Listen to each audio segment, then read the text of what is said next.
चलिए, हमारा चैप्टर चल रहा था नंबर सिस्टम, जिसकी 3 क्लास हो चुकी हैं, 3 लेक्चर अपलोड किए जा चुके हैं। कॉम्प्लेक्स नंबर पिछली बार हमने लास्ट लेक्चर में पढ़ा था। ठीक है। तो आगे कुछ संख्याएं जो बची हैं सिंपल सी हैं, एक बार उनको भी देख लेते हैं। हमारा नंबर सिस्टम का टॉपिक में जो संख्याओं वाला भाग है वो लगभग कंप्लीट हो जाएगा। ठीक है, चलिए चलते हैं।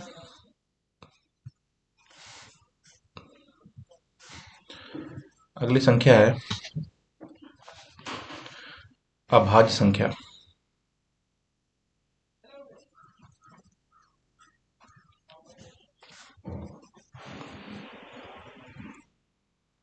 अभाज्य संख्या।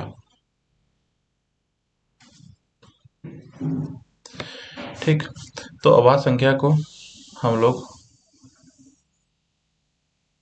प्राइम नंबर इंग्लिश में कहते हैं।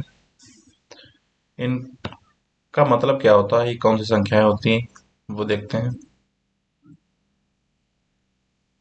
वे संख्या जो केवल एक तथा स्वयं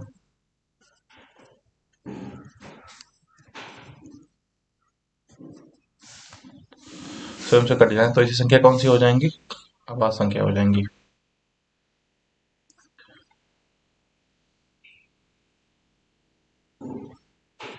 यूक्लिड गणितज्ञ थे, इन्होंने कहा ऐसी संख्याएं अनंत हैं। जितनी भी संख्याएं हमने पीछे पढ़ी हैं, चाहे वो नेचुरल नंबर हो, प्राकृतिक संख्याएं हो, चाहे वो इंटीजर्स हो यानी कि पूर्णांक, चाहे वो पूर्ण संख्याएं यानी कि होल नंबर हो, या परिमेय अपरिमेय हो, वास्तविक संख्या हो, काल्पनिक संख्या हो, सभी की सभी अनंत थी। ठीक है। तो अभाज्य संख्याओं को भी यूक्लिड ने अनंत बताया है, इनकी संख्याएं अनंत हैं। इनके हम कुछ उदाहरण देखते हैं, कौन कौन सी हम संख्याएं अभाज्य मान सकते हैं। जरा देखिए,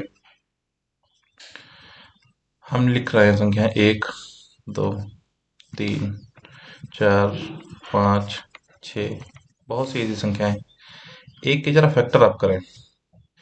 एक एक से कटता है, सही है। और एक स्वयं अपने अपने आप, मतलब एक एक तो ये इसका गुणनखंड हो गया एक से, एक तो ये स्वयं एक, इसके दो फैक्टर हो गए। लेकिन ये संख्याएं क्या अलग अलग हैं? ये हैं तो सेम। तो हम कह सकते हैं एक का केवल एक मल्टीपल है, वो है एक। एक गुणांक है, फैक्टर है, वो है एक। ठीक है। तो एक के दो फैक्टर नहीं है।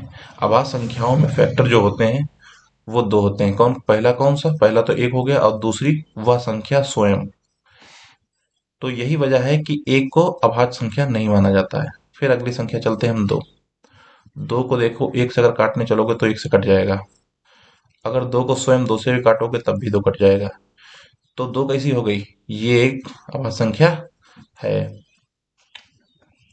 फिर तीन को जरा देखो, एक से काटो, कट जाएगा। दूसरी संख्या तीन स्वयं, इससे भी काटो तब भी ये कट जाएगा। तो ये भी कैसी एक संख्या हो गई? अभाज्य संख्या हो गई। अब जरा चार पे देखो, एक से कट रहा है, स्वयं चार से भी कट रहा है।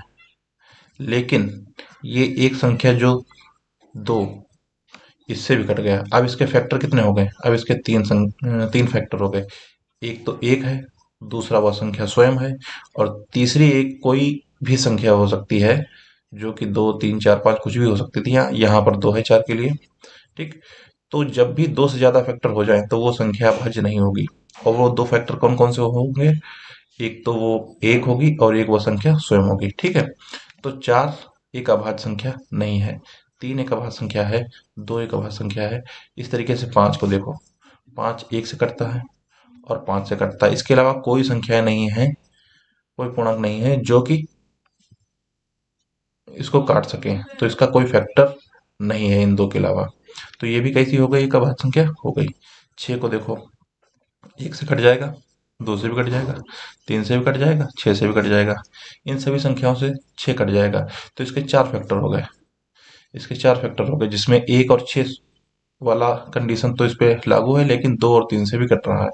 तो इसलिए ये संख्या अभाज्य नहीं होगी। ठीक है। तो समझ गए आप, अभाज्य संख्याएं वो संख्याएं हैं जिनके केवल दो फैक्टर होंगे। पहला फैक्टर एक होगा और दूसरा वेक्टर वह संख्या स्वयं होगी। ठीक। अब देखिए जरा इनमें इनमें कभी कभी आपसे पूछा जाता है सबसे छोटी अभाज्य संख्या कौन सी है, तो आपको ऑप्शन में 1 भी मिलेगा, 2 भी मिलेगा। तो आप कभी भी 1 पे टिक नहीं करेंगे क्योंकि 1 एक अभाज्य संख्या नहीं है।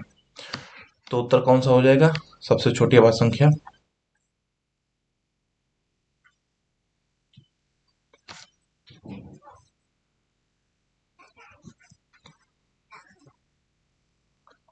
2।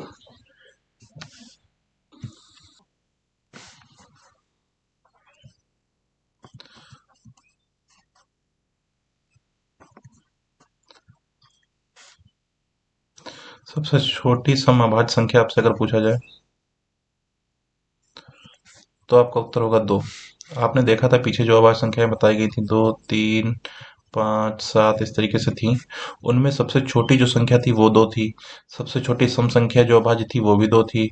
अगर यही क्वेश्चन आपसे ये कह दिया जाए सबसे छोटी विषम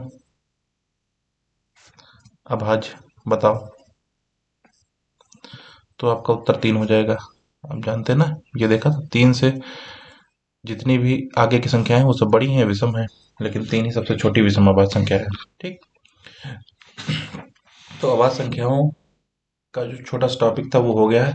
इसमें अगर आपसे ये जो आपके अगर मन में सवाल आ रहा हो, छोटी सम पूछ दिया, छोटी विषम पूछ दिया, कि कल को अगर ये पूछ दे सबसे बड़ी अभाज्य संख्या बताओ, तो क्या बताएं हम? सबसे बड़ी अभाज्य संख्या। ठीक है। तो सबसे बड़ी अभाज्य संख्या अभी तक ज्ञात नहीं किया जा चुका है। आपने पहले देखा यूक्लिड ने क्या बताया था कि अभाज्य संख्याओं की संख्या जो है, अभाज्य संख्याएं कितनी है। ठीक है, उनकी गिनती कितनी है। उन्होंने बताया कि ऐसी संख्याएं अनंत है। जो चीज अनंत होगी क्या आप उसमें सबसे बड़ा ढूंढ पाएंगे? कभी नहीं ढूंढ पाएंगे। इसलिए अभी तक संभव नहीं हुआ है कि अभाज्य संख्याओं की सबसे बड़ी संख्या ज्ञात की जा सके। ठीक। तो अभी तक जो हमारे हमको ज्ञात है, हाईएस्ट अभाज्य नंबर जो है वो 2 की पावर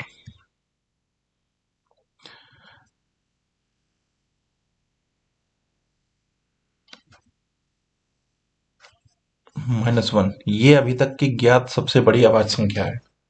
2018 दिसंबर में, वर्ष 2018 के दिसंबर में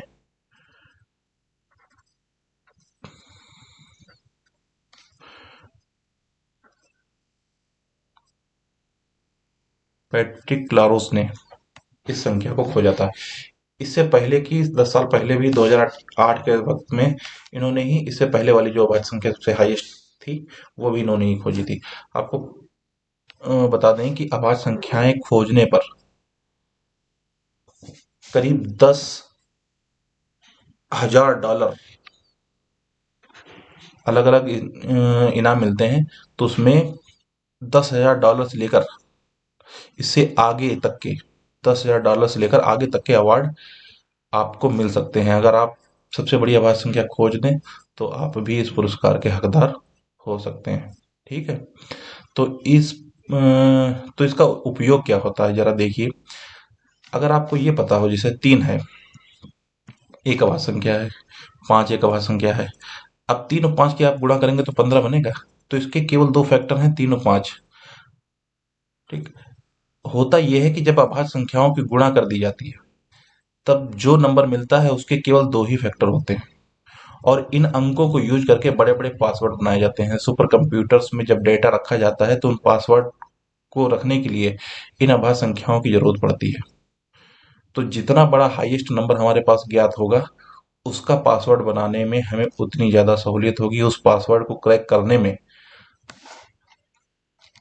इस संख्या को अगर हम इसका पूरा एक्सपेंशन करेंगे तो आपको पता कितने अंक निकलेंगे इसमें?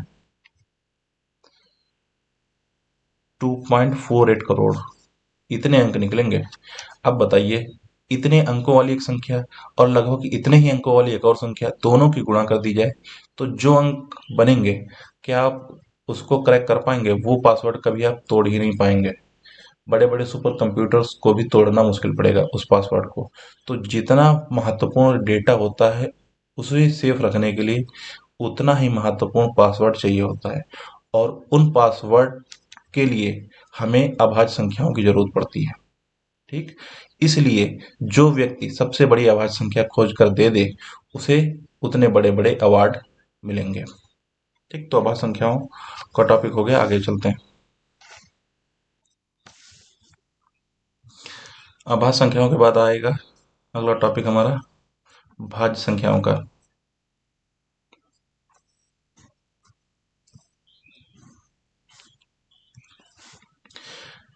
इसे इंग्लिश में कंपोजिट नंबर या हिंदी में यौगिक संख्याएं, इस तरीके से भी आप लिखा देखेंगे। ठीक, तो भाज्य संख्याएं कौन सी हैं? भाज्य संख्याओं को अगर हम देखें, अभाज्य में हमने क्या देखा था, वो संख्या केवल दो फैक्टर होते थे, वो अभाज्य होती थी। पहला फैक्टर 1 होता था, दूसरी वह संख्या स्वयं होती थी। तो अब हम ये कह सकते हैं भाज्य संख्याएं वे संख्याएं हैं जो एक कामा स्वयं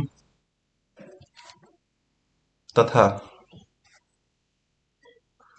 कम से कम एक अन्य संख्या से विभाज्य हो। तो ऐसी संख्याएं क्या हो जाएंगी? भाज्य हो जाएंगी। जरा देखिए, हमने आपको बताया था चार। चार देखिए कैसी है, एक से कट रहा, दो से भी कट जाएगा, चार से भी कट गया।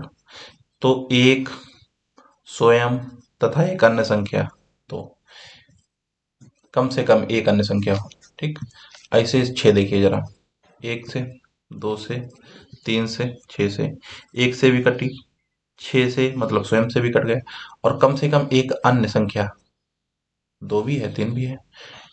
तो इसके फैक्टर क्या हो जाएंगे? दो से ज्यादा हो जाएंगे। तीन, चार, पाँच, छह, सात, आठ कुछ भी हो सकते हैं। एक और स्वयं तो होगा ही होगा, उसके अलावा भी कुछ संख्याएं ऐसी होंगी जो इन संख्याओं को काट रही होंगी। तो ये संख्या कौन सी हो जाएगी? तुम्हारी भाज्य संख्या हो जाएगी। ठीक, आपको क्वेश्चन दिमाग में आ रहा होगा एक कहाँ पर ले जाएं। एक कभी भी आपसे पूछा जाए भाज्य है या अभाज्य, तो ना तो ये भाज्य है, ना तो ये अभाज्य है। अगली संख्या भाज्य हो गया, अभाज्य हो गया। अब देखते हैं सह अभाज्य।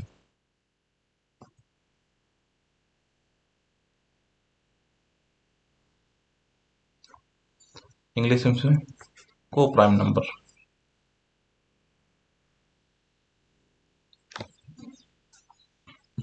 ठीक, अभाज्य नाम लगा है तो आपको हो सकता है कुछ डाउट हो रहा हो कि अभाज्य जैसा कुछ होगा, तो इसमें अभाज्य जैसा कुछ नहीं है। अभाज्य संख्याएं अलग थी, भाज्य संख्याएं अलग थी, और सहअभाज्य संख्याएं उन दोनों से भी अलग हैं। ठीक, तो इसमें सहअभाज्य में होता क्या है कि इसमें दो संख्याएं दे रखी होती हैं, दो साथ साथ होती हैं, लेकिन वो एक दूसरे से अभाज्य होती हैं। एक दूसरे से अभाज्य होने का मतलब क्या है? जैसे यहाँ पर हमने लिखा है दो, तीन। ठीक, एक ब्रैकेट में लिखा है हमने दो, चार। एक ब्रैकेट में लिखा है हमने दो, पांच। एक ब्रैकेट में हमने लिखा है दो, छः। ठीक, ये संख्या लिखी हैं। सहभाज्य में दो संख्याएं होती हैं, ठीक है, तो दो संख्याएं कि हमने चार पेयर बना लिए हैं। तो देखिए, दो और तीन आपस में सहभाज्य हैं। क्यों सहभाज्य हैं? क्योंकि इनका जो कॉमन है, इनके फैक्टर हैं, आप करेंगे तो एक और दो, इसका करेंगे तो एक और तीन। इनमें कॉमन क्या मिला? वन। इसके अलावा कोई संख्या कॉमन नहीं। इसके जरा आप फैक्टर करें, एक, दो, इसके फैक्टर करें, एक, दो और चार, यही तो थे। अब इसमें कॉमन क्या मिला? एक और दो, एक और दो। तो मतलब जब केवल कॉमन एक मिले तब संख्या क्या हो जाएगी? सहभाज्य। जब केवल एक के अलावा कुछ मिल जाए कॉमन, तो वो संख्या सहभाज्य नहीं होगी। इसमें देखो, one, two, one, five, common क्या मिला? One, one. इसके अलावा कुछ कॉमन मिला नहीं, तो ये कैसी हो गई? सहभाज्य हो गई। इसे देखो जरा, वन, टू, छः के देखो, वन, टू, थ्री। ठीक, इसमें कॉमन क्या हो गया? वन कामा टू, 1, 2 दोनों कॉमन मिल गए, तो ये कैसी हो जाएगी, सहभाज्य नहीं होगी। ठीक। एक संख्या और बची है, अर्धभाज्य। अर्धभाज्य कम लोगों ने ही सुना होगा, सेमी प्राइम, क्योंकि ये बहुत कम पूछा जाता है। Semi prime number.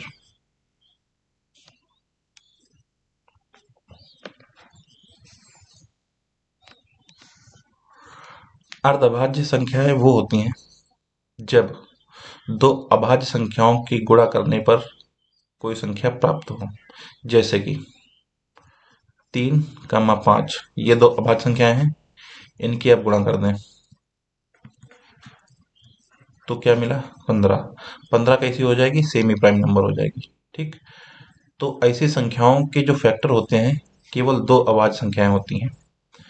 तो हम ये कह सकते हैं, इसकी परिभाषा अगर आप लिखना चाहें तो इसे लिख सकते हैं, वे संख्याएं जिनके फैक्टर केवल दो अभाज्य संख्याएं होती हैं, वो अर्धभाज्य संख्याएं या सेमी प्राइम नंबर होते हैं। ठीक। अगले टॉपिक में हम भाज्यता के नियम पढ़ेंगे। कोई संख्या 2 से 3 से 5 से लेकर इसे 20 तक हम देखेंगे कि कौन संख्याएं किससे कटेंगी, उनके क्या नियम हैं। ठीक। तो संख्याओं का टॉपिक आपका कंप्लीट हो गया। किसी को कोई डाउट हो तो कमेंट बॉक्स में लिख दें। Okay, thank you.